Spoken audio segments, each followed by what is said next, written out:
দর্শক, এই মুহূর্তে জাতির উদ্দেশ্যে ভাষণ দিচ্ছেন প্রধান উপদেষ্টা ডক্টর মোহাম্মদ ইউনূস। যাচ্ছি তার ভাষণে।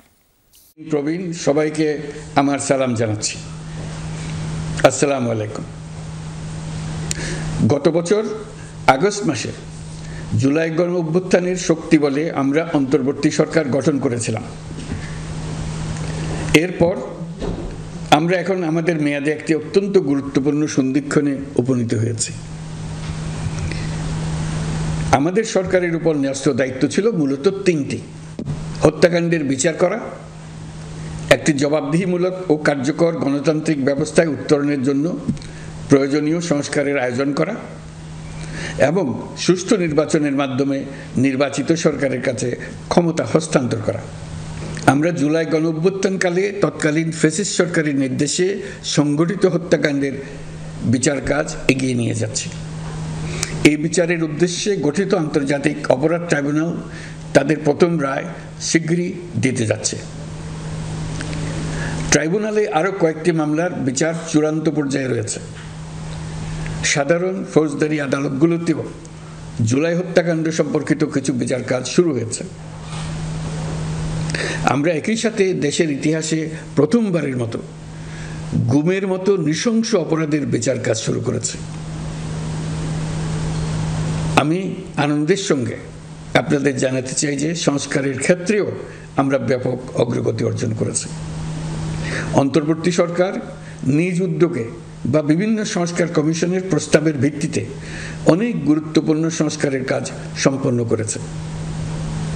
কিছু প্রস্তাবিত সংস্কারের কাজ এখনও চলমান আছে। অধ্যাদেশের মাধ্যমে বা বিদ্যমান আইন সংশোধন করে বিচার বিভাগের স্বাধীনতা, বিচার ব্যবস্থাপনা, আর্থিক খাতে স্বচ্ছতা, প্রাতিষ্ঠানিক সক্ষমতা বৃদ্ধি, ডিজিটালাইজেশন সম্প্রসারণ ও দুর্নীতি প্রতিরোধে বিভিন্ন সংস্কার সম্পন্ন করা হয়েছে। ভবিষ্যতে সুশাসনের জন্য এসব সংস্কার বড় ভূমিকা রাখবে বলে আমরা মনে করি। আশা করি আগামী নির্বাচিত সরকার সংসদে আলাপ আলোচনার মাধ্যমে এইসব সংস্কার গ্রহণ করবে। আমাদের আরেকটি গুরুদায়িত্ব হচ্ছে সুষ্ঠু নির্বাচন অনুষ্ঠান। আমি ঘোষণা করেছি যে আগামী ফেব্রুয়ারির প্রথমার্ধে জাতীয় সংসদ নির্বাচন অনুষ্ঠিত হতে যাচ্ছে। এই নির্বাচন উৎসব মুখর, অংশগ্রহণমূলক ও সুষ্ঠুভাবে অনুষ্ঠানের জন্য আমরা সব প্রস্তুতি গ্রহণ করছি। আমাদের উপর অর্পিত দায়িত্ব আমরা সঠিকভাবে পালন করার জন্য সর্বাত্মক চেষ্টা করে যাচ্ছি।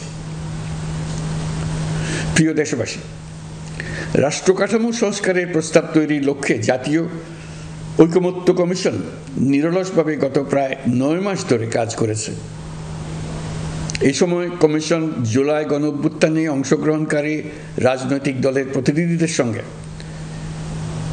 দীর্ঘ আলাপ আলোচনা করেছে। অত্যন্ত সৌহার্দ্যপূর্ণ পরিবেশে ধৈর্য সহকারে রাজনৈতিক দলগুলো কমিশন কর্তৃক উত্থাপিত বিভিন্ন সংস্কার প্রস্তাব নিয়ে যুক্তিতর্ক উপস্থাপন করেছেন।